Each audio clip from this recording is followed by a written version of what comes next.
هلا هلا، ازيكم؟ مساء الخير عليكم متابعيني. طيب الليلة دايرة اعمل فطيرة باللبن، فقلت اشارككم الفيديو.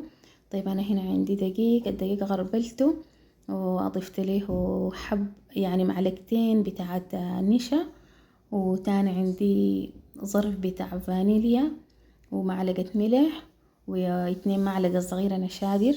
طبعا النشادر ما شاء الله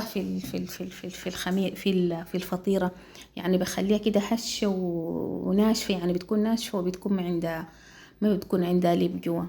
فده السر بتاع النشادر في الفطيرة. المهم كبيت المكونات بتاعتي وزي ما شايفين يا اخوانا عجنتها بيديني، لكن الصراحة العجين بتاع الفطيرة باليدين والله متعب متعب متعب. فانا غيته ما عندي العجانة، لكن بالعجانة بيكون اجمل، لو بتطلع ظابطة يعني اكتر من ما انه الواحد يعمله بيدين وكده.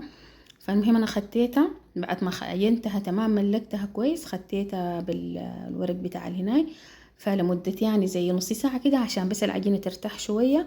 الفترة دي انا باجي باخد الزيت حقي بعد نص ساعة. طبعا بعد ما تمت النص ساعة خديت الزيت في النار ويا حط ريحتها، شايفين ما شاء الله العجينة طرية طرية طرية شديد.